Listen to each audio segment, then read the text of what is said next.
Snowball. Yes. Yes, good evening everyone. Welcome to Lazy Mini Painting. Sorry about that. Audio issues. Without... I've got to turn headphone down, otherwise the microphone picks it up. And I've got to sort my phone out, otherwise I can't see portrait mode. It is Combat Patrol Day. I know I'm usually do it first thing in the morning. I've not been too great today regarding my lockups and things, so I've put it back till now. I should be alright. I've only had 2 or 3 today. Three. So I'm doing okay.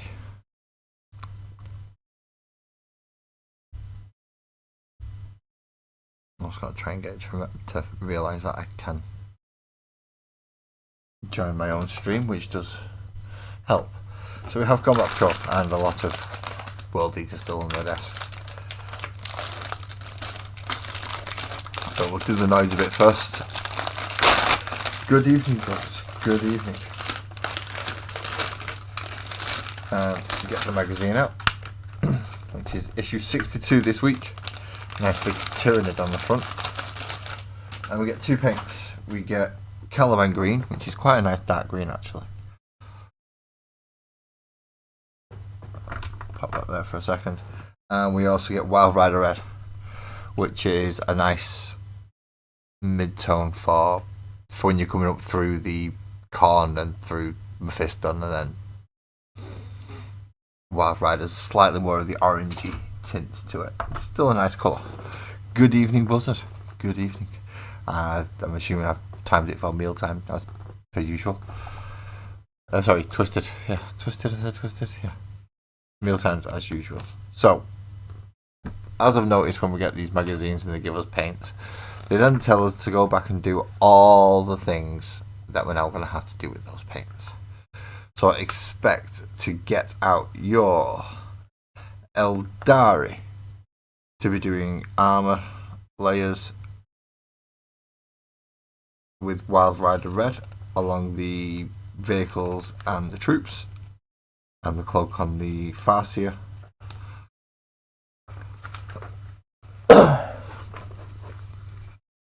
And anything else that would be that colour red that you had painted initially, you're going to edge highlight with Wild Rider Red across all of that. You're also going to do Space Marines as well, so you're going to have Wild Rider Red to highlight the capes, the sergeant's helmet, the eyes, the red beacons, any red wires, hafts and bolters.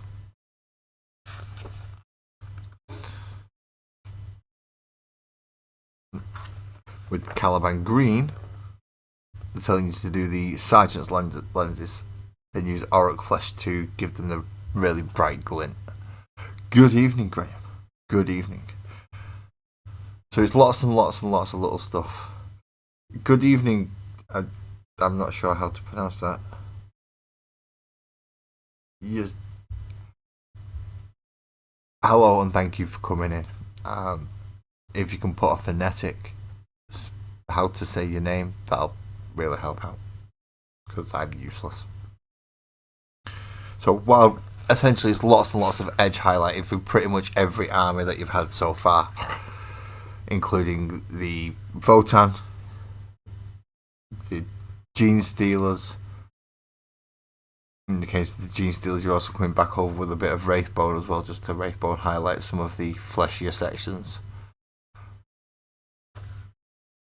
But again, I'm using a lot of Wild Rider Red pretty much everywhere you have used red. Blake, what is up, homie? I hope you're good. I hope you're good.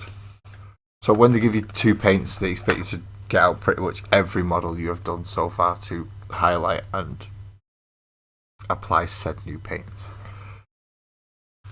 For instance, the Wild Rider Red will be used to highlight the cape on the new Magus that we got last week for the Gene Stealer cults. It's also going to be used a lot on the guns for the Barbgons, which you've got 5 of, remember?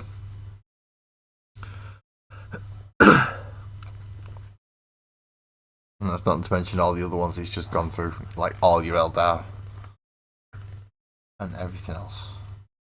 Other than that, most of this issue is going to be reading, I believe. Yeah, we have Path to Ascension, Heavy Vehicles, and Enmity of Hope. And then there are 2 campaign missions, both versus the Leagues of Photon. So, Path to Ascension first of all.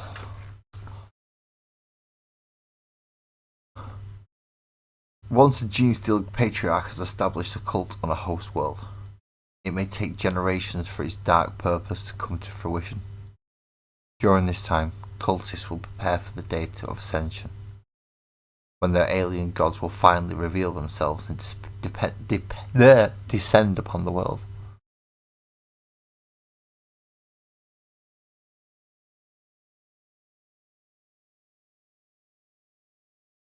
If you've got any old spare parts and boxes that you don't intend to use, like, by all means package them in, but no, the car's the main thing, so I can try and get the colour right and then get it running right through the airbrush. The car is the main thing. You get that out to me and I'll get that painted up. But any spare parts you want to stick in, as long as you're not bothered about getting them back, feel free. Good evening, Lee. Good evening. You working on the next car kit? No worries. We was reading Path to Ascension. Although every cult is different, its beliefs and practices informed by the world by which it is formed, each will pass through similar stages of development. Initially, the cult will operate in secret as the Patriarch infects the population and spreads its influence. As the cult grows, it will work to establish a power base that it can use to prepare for the arrival of the cult's alien gods.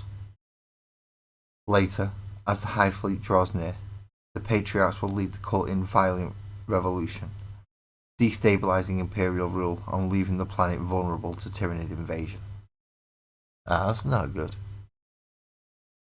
The approach of the Tyranids also triggers dormant genes within their cult's population, giving rise to specialized bioforms designed specifically for war.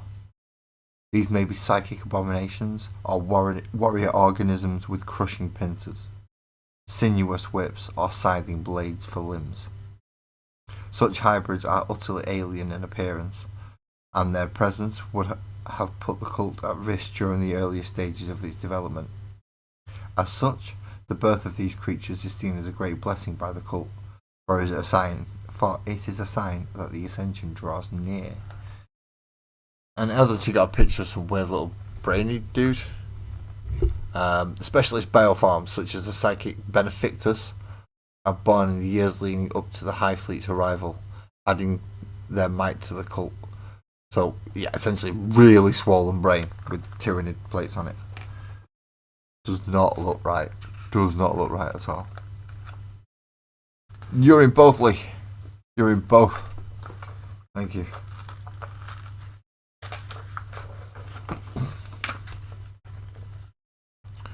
Infection and infiltration. In the early stages of the cult, operatives seek to undermine their host society through stealth and subterfuge, leaving it vulnerable to later attacks. The cult will endeavour to place its agents into imperial institutions, through which they will be able to exert influence over society or simply gather information. Bureaucratic offices, financial organisation, military forces, and the political establishments are all targets. The first to infiltrate these organisations are usually human, those individuals infected by the Patriarch and brought under its will.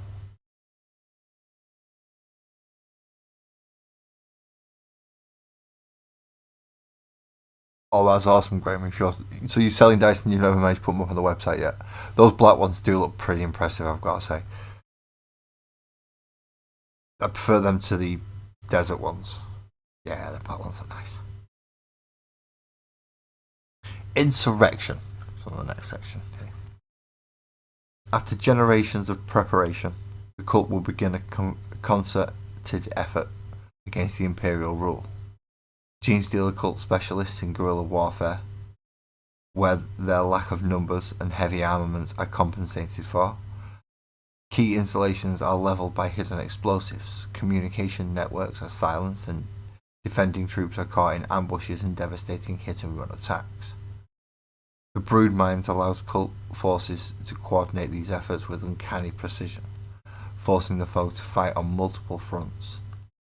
As the enemy prepares its defense, it may find itself betrayed by key personnel whose true loyalties lie with the cult. And finally, the invasion.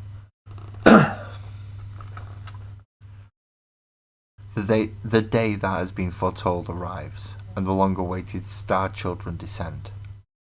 Destabilized from within by the cultist activity, the world lies vulnerable to invasion by the warrior organisms of the Hive Fleet. Whether or not the cultist insurrection has succeeded in wresting control of the planet is immaterial, but the Tyranids have come for only to consume. As the hive mind reasserts itself over the Patriarch, the brood mind that bound the cultists is severed. Freed of alien influence, they realize the horror and true nature of what they have unleashed. But it is too late. They, like everything else on their world, are nothing more than biomass. Food for uncaring alien monstrosities. Oh, it is a lovely setting, this, isn't it? So on from that nice little bit of kind of scene setting, I'm going to learn about heavy vehicles.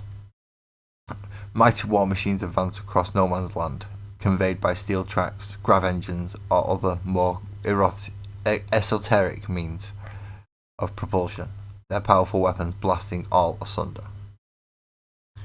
Every species in the galaxy makes use of armoured vehicles and battle tanks to make war. The exact nature and design of these vehicles will vary depending on the technology employed by each civilization and its preferred methods of waging war.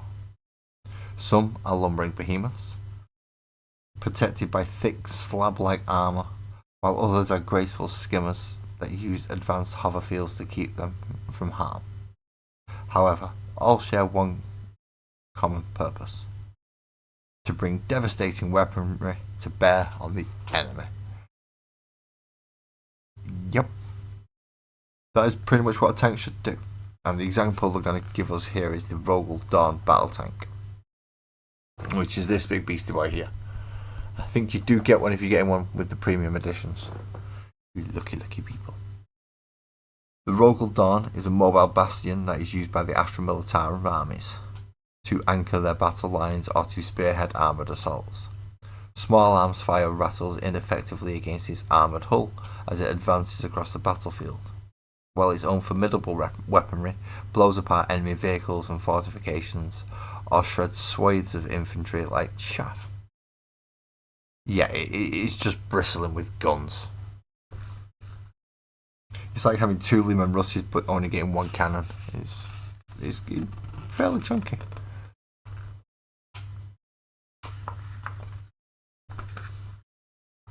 Oh, it's going to give us a couple actually. It's going to give us an example for Chaos. In this case, it is the Chaos Predator. With the ability to be fitted with a variety of armaments, the Predator is a versatile tank that can be used in anti-personnel or anti-vehicle hunting roles. It is often employed to support the infantry assaults the Space Marines are famed for. Long years of service in the Dark Gods have corrupted many Predators, and demonic entities inhabit the hulls of some tank, directing them with malign intelligence and enhancing their resilience with supernatural power. So, possessed ones. Space Marines are now moving all over to the Primaris and the Repulsor technology, since the Primaris wave income. So in this case, they're getting the Repulsors. The Repulsor is a new innovation that has only recently seen action in the battlefields of the 41st millennium. Created by Archmagos Dominius Belisarius Call. I really wish they sort these names out. This mighty battle tank has been deployed in the Indomitus Crusade in great numbers, where it provides devastating fire support for the Space Marines. Unlike conventional tanks, it is held aloft by powerful gravity arrays, allowing it to glide over even the roughest terrain with ease. And finally, the one that I'm trying to make, but I'm going to make it with a Triceratops instead of a chassis. Eldar fire prisms. Equipped with advanced grav technology, the fire prism is a highly mobile fire support platform. Its primary armament is a dreaded prism cannon. A powerful laser cannon that can melt through hulls, the hulls of even the most heavily armoured tanks. Fire prisms provide vital support for the Craftworld armies, blasting apart enemy vehicles and fortifications that the light infantry that forms the bulk of their forces would struggle to deal with.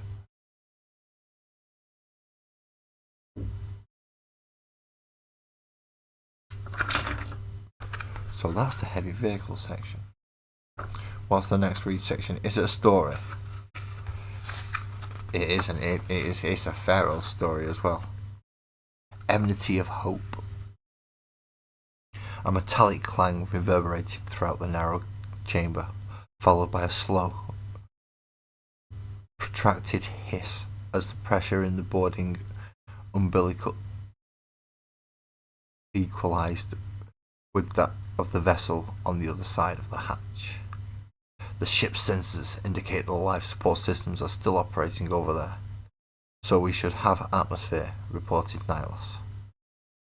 But given that what I've heard about these things, you probably don't want to breathe the air. It could be contaminated. Standard quarantine fatigue supply. Devon checked the pressure seals on his suit. As she said this, he'd heard about the various contaminants found aboard shipwrecks, and he didn't fancy a case of Gellerpox. So you mean something can be alive over there, Chief? Sensor augers have not detected any life signs, she said, then added, but be alert. Yes, of course you can, but Rebecca. Hello. Welcome in. No worries, I'll just, everyone's got to be alert. Yeah, of course you can ask a question. And no worries, but you go back to work, you don't want to get fired over me. No.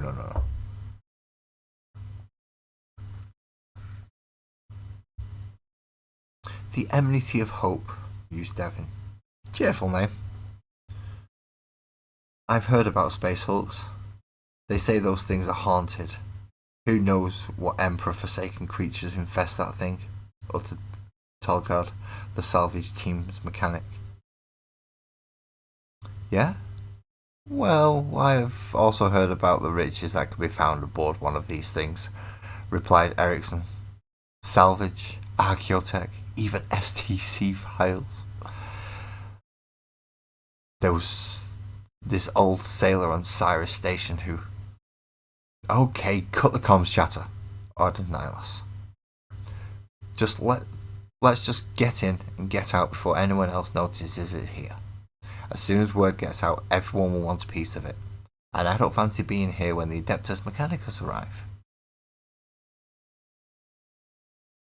The light in the airlock flashed from red to green, and the hatch slid open slowly with an unpleasant squeal of metal on metal. The other side of the hatch was illuminated, only by the dim glow of emergency lighting, although many of the lumen strips flickered on and off, or were entirely dead. Stab lights built into crew's helmets pierced gloom and cast deep shadows where their probing beams fell. The floor sloped down to one side, and the bulkheads leaned at odd angles or bowed in the middle. Everything was bent or distorted, but this part of the vessel seemed largely intact.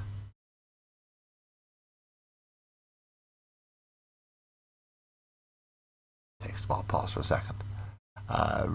Rebecca Blake thinks I'm looking for second armies between Tau Guard and Knights, but I like the look of all of them. What do you think? First army's Death Guard.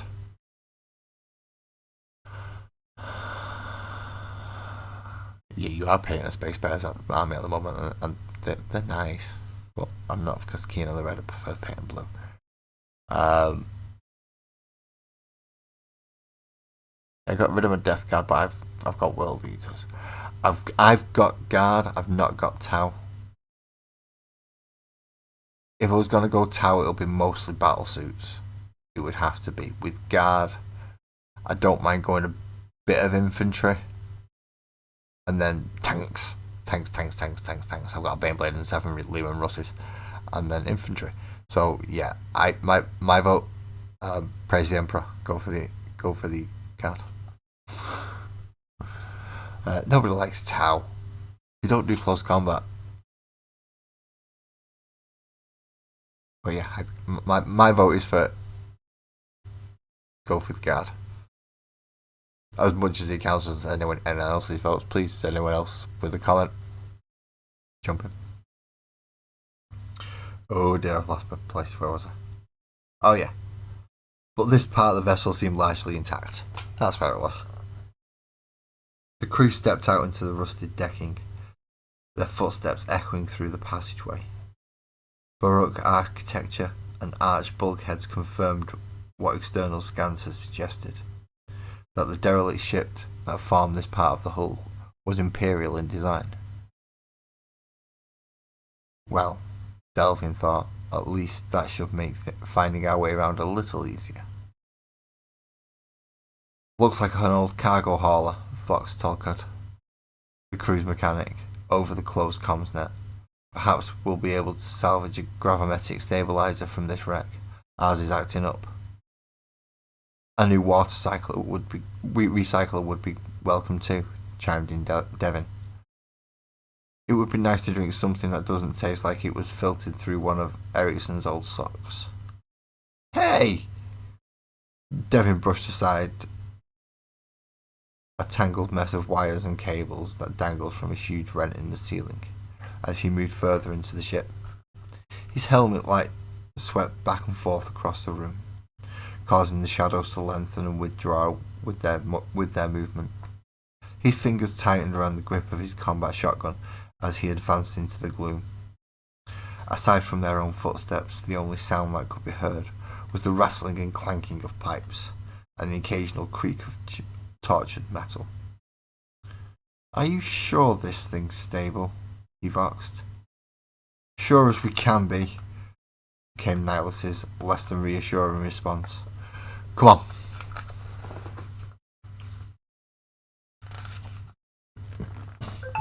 There's lots of pages for this. Stories aren't usually this long, and I don't usually choose to read them, but the one I choose to read is longer than usual. Hurrah! The crew made their way through the twisted passageways of the Embassy of Hope.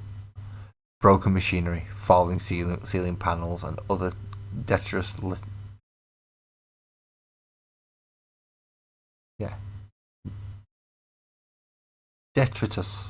littered across the area and impeded their progress. Layers of rust and grime coated everything. Oily stains ran down the walls. In places, a thick slime had eaten away at consoles. Something crunched beneath Devin's boot, and he looked down. He had trodden on some kind of organic growth. Thick black ichor oozed from its shattered shell. There were more of them throughout the wreck. Their serrated forms curving up from the decking or protruding from bulkheads. Devin shuddered, then scraped his boot on the deck plate. He tried to avoid getting too close to any of the others.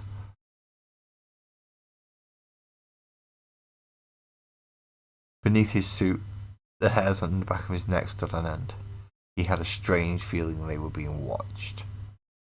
Jumping at shadows, he chastised himself. Anyone would think you were new at this. They passed docking bays, plasma generators and crew quarters, but none of them contained anything of value. After some time, they came upon a hatch choked with debris. Devin heaved a smashed console aside and tried the airlock behind it, but it wouldn't budge. Tolkad joined him, and together they tried to turn the lock wheel, but it was stuck.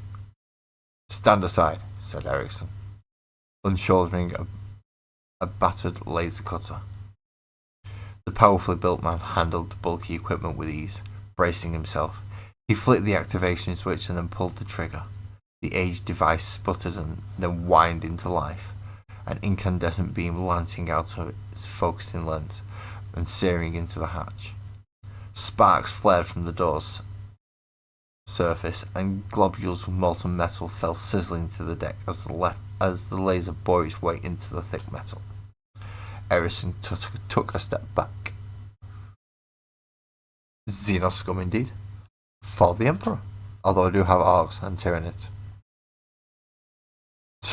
So I can't really say much, and I know someone who has to.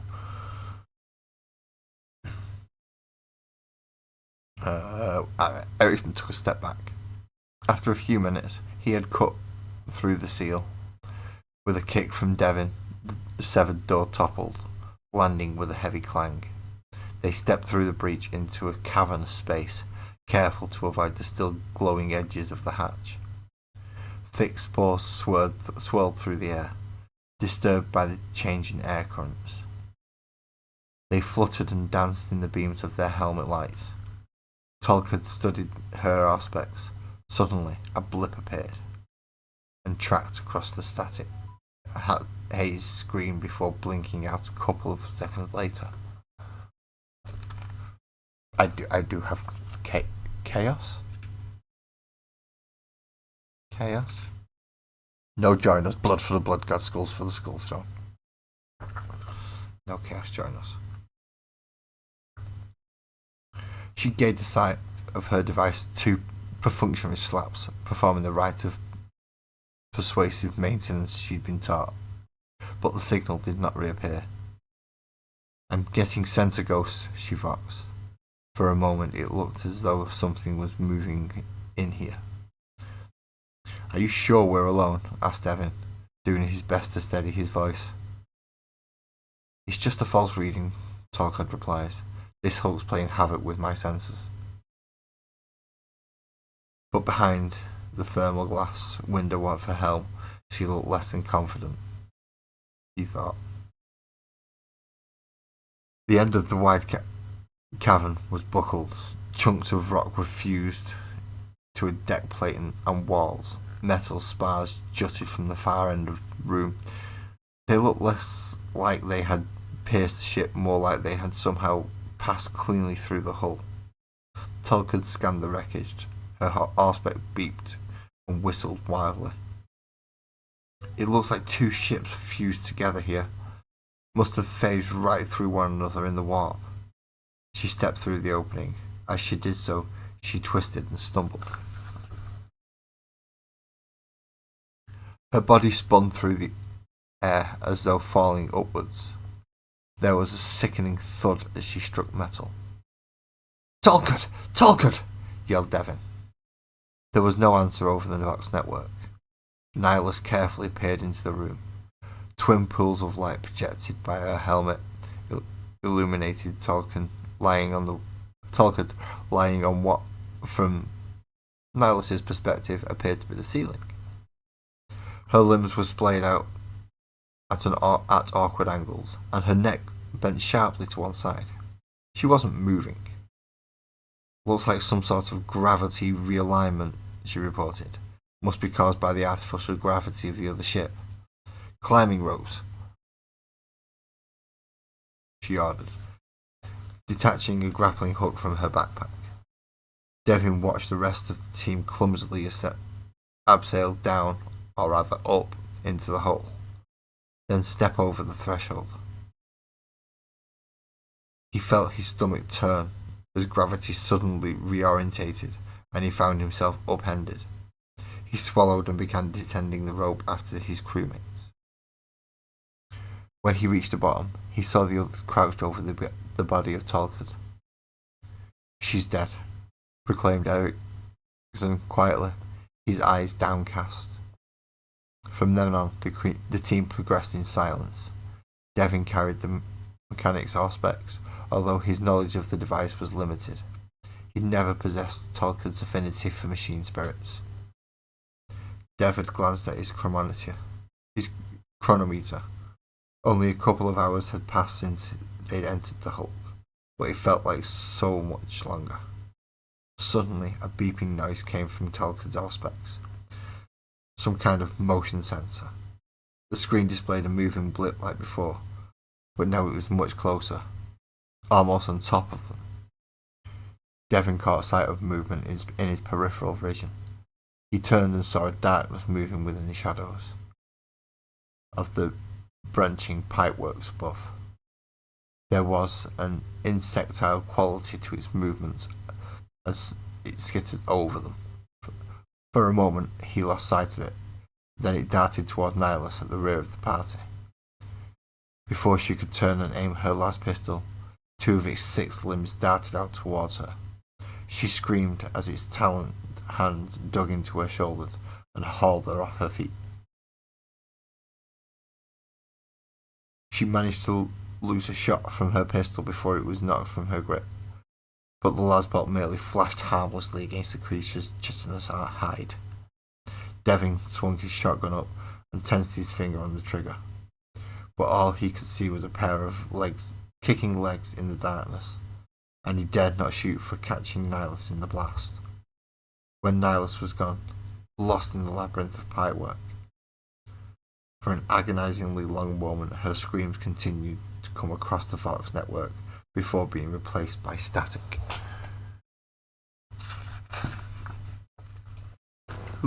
Last page. And then we get the campaign bits. For a time, no one said anything. It was Ericsson who broke the silence.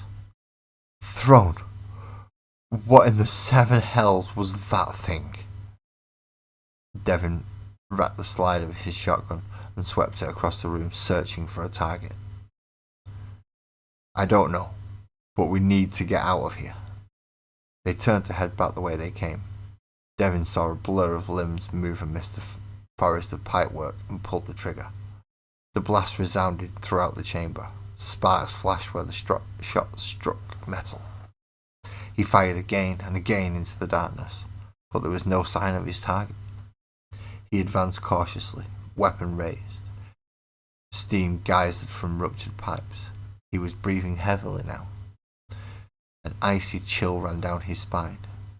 Whatever this thing was, it was hunting them. The pipes around him creaked and clanked. Suddenly he heard a wet tearing sound accompanied by a scream. Devin turned and saw Ericsson collapse onto the floor, clutching a ragged stump at his elbow. Blood splurted through his fingers, covering Devin's void suit. The creature was behind Ericsson. It was hideous to behold. Its body was covered in thick, dark blue carapace, and it had 6 limbs, 2 of which ended in large claws that were covered in blood. It stared right at him with a predatory gaze. Devin tried to shoot, but he was out of rounds. He tried to reload but fumbled the mechanism. The creature advanced towards him, his gaze unwavering. His fingers trembled, and the shotgun fell from his grip and hit the deck with a clatter. He tried to wipe blood from his visor of his helmet, but only succeeding in smearing it around. Half blind, he ran. Ericsson's screams followed him. He switched off his Vox receiver, but muffled screams still found their way through his helm. Or perhaps he only imagined they did. Blood poured in Devin's ears as he raced his way back down the corridor, almost drowning out the sound of his boots on the decking. Sweat bathed his skin, and the weight of the void suit dragged at his limbs. Where once it had felt like a protective cocoon, now it felt like a casket. He stumbled, his feet made clumsy by his heavy boots and his fear. Momentum carried him forward for a few more steps, but then he fell. He willed himself to get up, but fear had taken his legs, and they would not obey, like in some awful nightmare. Devin found himself in the grip of the creature's lower limbs. He writhed and struggled, but was unable to free himself from its iron grip. He trembled, and his stomach was knotted with terror. He reached out a talon claw and tore his helm free of his void suit. He tried to look away, but found he couldn't. As Devon gazed into the creature's eyes, his body relaxed and hung limply in his arms. His fear and revulsion slipped away. He saw the thing for what it truly was, and a smile spread across his face. It was beautiful. The creature's jaw descended, and something flashy darted from his mouth. Devon didn't resist, for he knew now that he was a friend. He felt his reassuring presence in his mind, his almost paternal love for him. He suddenly realized he had a purpose. He needed to take the creature away from here. With his new companion, he headed back to the ship. That was a nice little story. Is that what Gene Stealer gets off a space Hulk and take goats to a planet? Ooh, that was nice. Should read them more often, I think. But finally, what else do we get in this issue? We get the campaign. And in this campaign, they are going to pit Space Marines against the Leagues of Votann. So the Equestrive Kin have been launching raids into Imperial space and making off with valuable resources. Naughty boys. The Space Marines will not stand to see such impotence, and they move to strike down the interlopers. The Hephaestus system lies on the outskirts of Imperial space near the edge of the galactic core. Although sparsely populated, the region's dense asteroid fields are home to tenacious mining colonies who exploit rich deposits of metallic ores and minerals that are found there. In recent months, many of these colonies have been subjected to brutal raids by the neighbouring Leagues of Votann. Striking with overwhelming force, the raiders have made off with macrotons of vital material. The corporate militia of the mining guild have proven insufficient to fend off attacks by determined and well-equipped raiding parties. The astropathic calls for aid have been cast into the void. Fortunately, the regional governor, a Space Marine strike cruiser, fortunately for the regional governor, a Space Marine strike cruiser was passing close to the region, and its captain has diverted his forces to aid the beleaguered system and vanquish the Emperor's enemies. So I'm guessing they're going to tell us what we're going to be taking.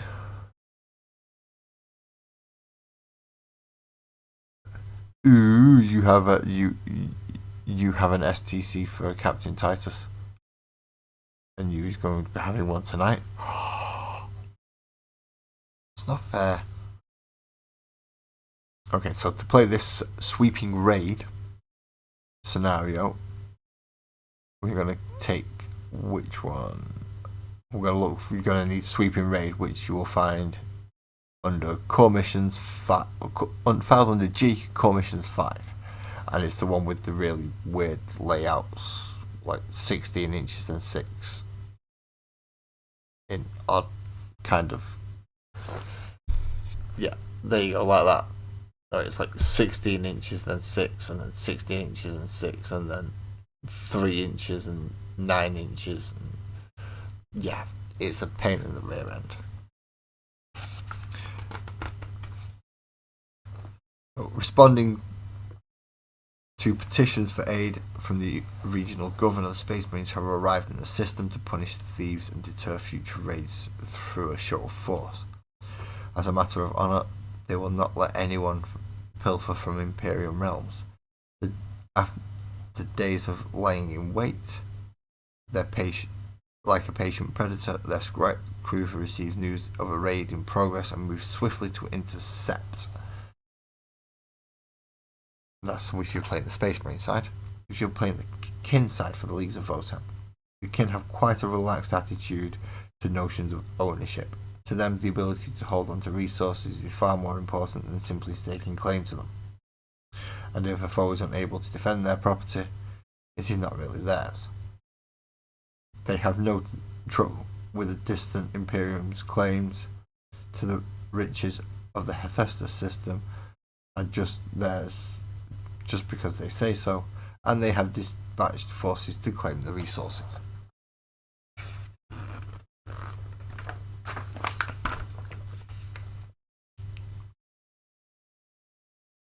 So you're just using the full combat patrol. Excellent. So you're fighting with full rules. So you're getting the what's the Space Marine one called again? Priority target one, where you get to reroll hits and wounds. That rule, as well as all the enhancements and stratagems as well as for the Leagues of Votann, you are getting the grudge markers as well as all their enhancements and stratagems. So they help. They will help.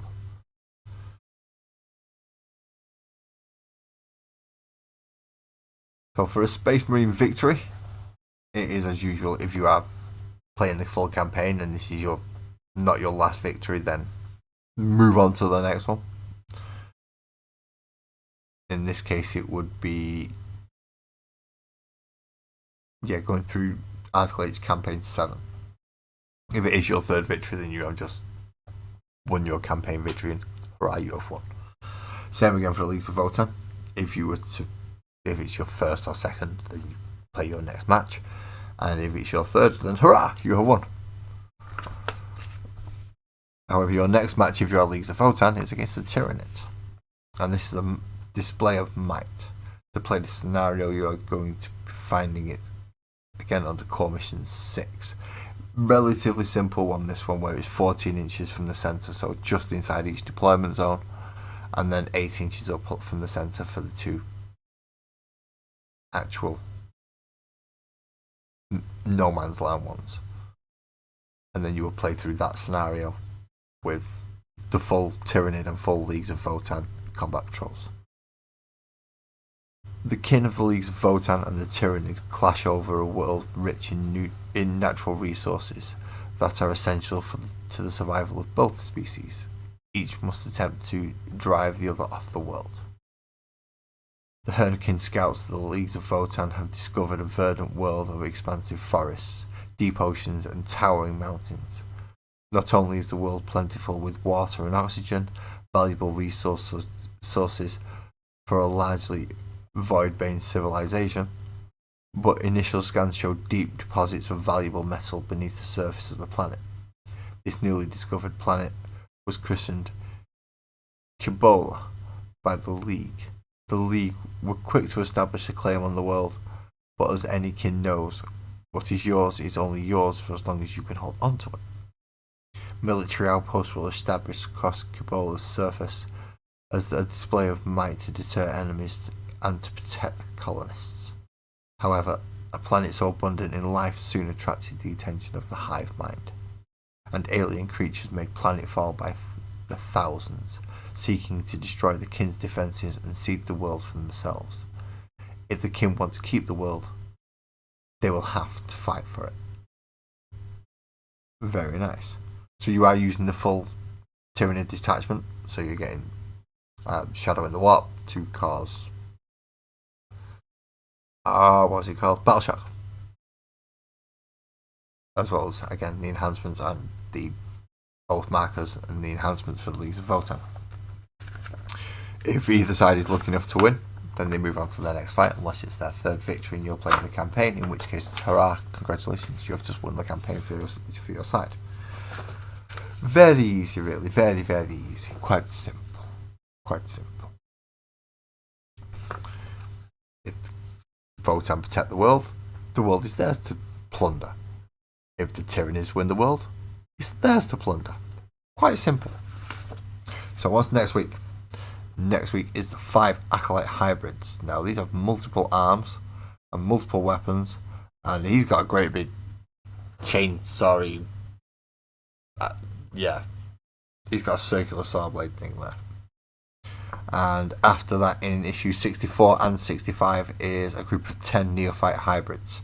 Now they're going to be the more standard guys, I think. So just the auto guns or las guns. Maybe one or two guys with a heavier weapon. No, I don't know if they're going to be too similar. I think they're going to be slightly more offensive, whereas they're going to have more the hold your objective stuff. But that's the next 3 issues, at least 63 being the 5 models next week, which looks to be fun. More models to build. Yay. I do have the Megas. She's in the box. Waiting. Find out if anyone's going to be able to claim her, as well as all them as well. I can't remember what we're getting. I know we're getting some more stuff soon. I think it might be paints after those, and then it's pretty much models. No, we do not get Tau in this magazine, Graham. No Tau. There is, with the Genestealer Cults, is going to come the Imperial Guard, and then after both of those is World Eaters. So World Eaters is last, which gives me a chance to get all these finished before the rest of the World Eaters turn up. Because that's going to be a Lord and Juggernaut, a Forge Fiend, 20 Khorne Berserkers and 10 Jackals. So that'll give me 30 Khorne Berserkers, 10 Jackals, 5 Terminators, a Hellbrute, a Forge Fiend, an Angron Proxy, a Lord Executioner, a Lord Executioner on Juggernaut, or Lord Invocatus. And then I think I need to bash up 2 more. I think it's 2 more Lord Executioners I need to kit bash up. That's going to be fun and interesting to figure out how I'm going to do that bloody thing. But yeah, I do need to kit bash 2 more of those. So we'll see how that's going to go. And that'll be my 2,000 point World Eater army as opposed to a World Eater Combat Patrol. I know, I work weird. I don't do it quite the way they want me to. But that was issue 62? 62? Yeah, that was issue 62.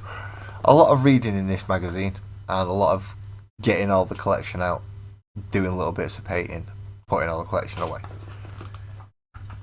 That's pretty much what that one was. Getting a few models out, doing a little bit, putting them away. Not bad though, to make sure that you just getting some painting done. Definitely a good idea just to get some painting done. If you have a look through, realise what you need to get out, get it all out and go, right, that bit, do it as a batch paint, do it as a workload, then it'll prepare you more for when you're building up. Like Rebecca